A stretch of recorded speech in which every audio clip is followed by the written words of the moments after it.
Chers amis, nous sommes cette semaine dans une période particulière du calendrier religieux, je devrais plutôt dire des calendriers religieux, puisque, vous le savez, c'est intéressant la façon dont les calendriers religieux dialoguent cette semaine. Les chrétiens vivent aujourd'hui le vendredi saint et la semaine sainte, les musulmans sont au cœur du ramadan. Et pour les juifs aussi, cette saison est riche en fêtes religieuses. Cette semaine, il y a quelques jours, nous avons fêté Pourim. Et en fait, ces trois fêtes, la Pâque chrétienne, le Ramadan et Pourim, qui tombent en même temps cette année, n'ont rien à voir. Quoique, en fait, il me semble que ces trois moments du calendrier religieux ont toutes quelque chose à voir avec une nécessaire introspection à laquelle nos traditions religieuses nous invitent. Ces trois fêtes invitent certes avec des outils différents les unes des autres et des langages différents, mais simultanément à explorer nos limites, à explorer nos limitations. Quel est notre rapport à la discipline en général, à l'ordre ou au désordre? Ces trois fêtes ont quelque chose à voir avec toutes ont quelque chose à voir avec un changement d'habitude. De quelle manière le changement de notre routine ou de nos habitudes est en fait une invitation à repenser nos vies et notre avenir. Cette semaine, le calendrier juif, qui vient de fêter Pourim, bascule vers un autre temps. En fait, on est dans un entre-deux-temps, puisque pendant 4 semaines précisément, il y a une séparation entre Pourim et Pessah. C'est un mois tout juste qui sépare toujours ces deux fêtes du calendrier.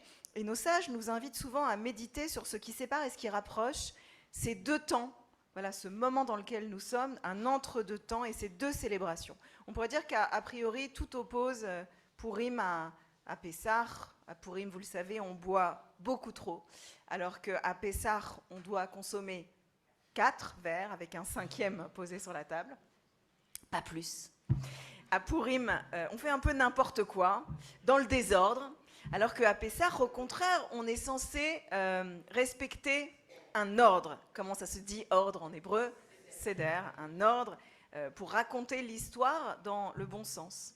Autre différence majeure, à Pourim, vous en souvenez peut-être, c'était il y a quelques jours, Dieu est absent du récit. Dans la Megillah, Dieu n'apparaît pas. On s'interroge même à Pourim sur sa présence dans le monde. En fait, c'est le sens caché et profond du mot Esther. Esther, le nom de l'héroïne, signifie littéralement l'éclipse, le caché, le secret, l'invisible. Alors qu'à Pessah, c'est l'inverse, on encense constamment la manifestation du divin dans le monde et dans l'histoire. On raconte comment Dieu est apparu, comment il est intervenu, comment il a fait tomber des plaies sur l'Égypte, comment il a fait sortir nos ancêtres d'esclavage par sa main puissante et son bras étendu. On pourrait donc s'imaginer que tout oppose ces deux fêtes qui se suivent, qu'elles racontent des histoires aux antipodes, mais ce n'est pas tout à fait exact. Il y a aussi pas mal d'éléments qu'on pourrait explorer qui rapprochent ces fêtes. Et puis il y a notamment une constante de l'histoire, malheureusement, à laquelle ces deux fêtes font référence. À Pourim, il y a quelques jours, nous avons raconté qu'à chaque époque surgissent des Haman, des haineux, des ennemis, qui, comme le vilain, le méchant de la Megillah, cherchent à nous anéantir. Et à Pessah, dans presque 4 semaines, nous nous apprêterons au cœur du Seder à raconter la même chose, mais en utilisant d'autres termes. Nous dirons, au cœur de la Haggadah, Shelo echad bilvad amad aleinu lechalotenu, ela shebechol dor vador omdim aleinu lechalotenu, qu'à chaque génération surgissent des ennemis qui cherchent à nous atteindre. Alors vous me direz, comme c'est déprimant. Nous ne viendrons jamais à bout de cette haine, notamment de cette haine anti-juive dont à la fois la Megillah et la Haggadah nous parlent, et dont les fêtes de Pourim et de Pessah témoignent, l'un sur le mode du carnaval et l'autre comme un récit mémoriel transmis entre les générations.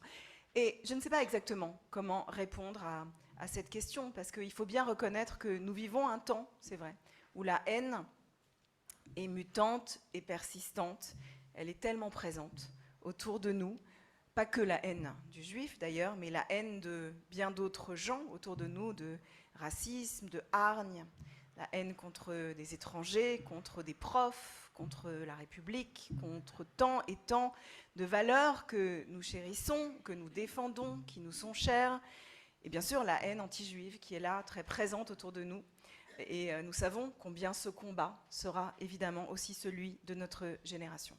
Alors, je n'avais pas l'intention de vous déprimer ce soir, soir de fête, soir de Shabbat, de ne pas vous laisser désespérer. Alors je me suis dit que j'allais vous raconter une petite histoire drôle qui m'est arrivée la semaine dernière. C'est une petite histoire de Shabbat, je l'ai racontée à certains déjà parmi vous, mais j'avais très envie de vous la raconter à nouveau ce soir. C'est une histoire à la fois totalement désespérante et hilarante, ou hilarante et désespérante. Vous pouvez mettre dans l'ordre que vous voulez ces termes. Ça va sans doute pas vous étonner, je reçois en ce moment beaucoup de lettres antisémites. Je reçois pas mal de courriers. Oubliez les réseaux sociaux où là c'est une déferlante, mais je reçois aussi pas mal de lettres papier antisémites, une quinzaine par semaine, c'est la moyenne actuellement. Et alors, je les reconnais maintenant à distance, ou dans les premières phrases. Certaines de ces lettres sont très anti-sionistes, parfois très anti-juives, parfois on me souhaite de revenir gentiment dans le droit chemin, ou de me convertir, voilà, ça dépend. Voilà. Mais la semaine dernière, j'en ai reçu une que je voudrais partager avec vous ce soir. Une femme m'a écrit pour se plaindre d'une émission de radio où j'avais participé. Dans cette émission, on m'avait demandé de citer 3 ou 4 auteurs particulièrement présents dans ma bibliothèque ou pour lesquels j'ai une affection particulière, des livres qui me tiennent à cœur. Et donc j'ai cité, ça ne va pas vous étonner, Romain Gary, Albert Cohen et Amos Oz. Et cette femme m'a écrit pour, je la cite, dénoncer mon racisme typiquement juif. Elle m'a écrit « C'est un scandale, vous ne citez que des auteurs juifs, vous ne lisez que des juifs, c'est bien la preuve que vous, les juifs, vous êtes dans l'entre-soi, vous ne vous intéressez qu'à vous-même, et vous êtes les pires racistes qui existent au monde, etc. etc. Bon, voilà. Et cette femme finissait sa lettre de façon grandiose, en m'écrivant la chose suivante, je cite, « Il est temps pour vous de vous ouvrir un peu aux autres. Vous feriez mieux de lire Jésus. »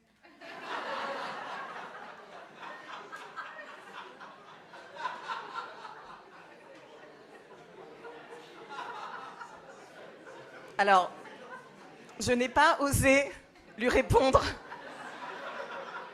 J'avais peur de la décevoir. Mais plus sérieusement, vous le voyez, le sujet est si sérieux et dramatique que peut-être qu'il vaut mieux parfois trouver comment en rire. Nos traditions religieuses en ce moment nous invitent les uns et les autres à l'introspection, nous invitent à questionner nos habitudes, à nous demander comment nous pourrions être différents pour que le monde soit différent. Et il me semble qu'il y a autour de nous aujourd'hui tant de gens coincés dans des certitudes, tellement peu de gens qui sont prêts à les remettre en question des convictions pour peut-être interroger leur haine et leurs propres enfermements.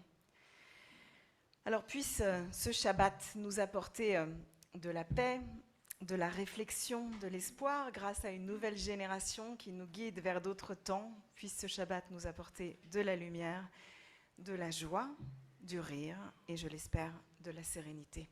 Shabbat Shalom.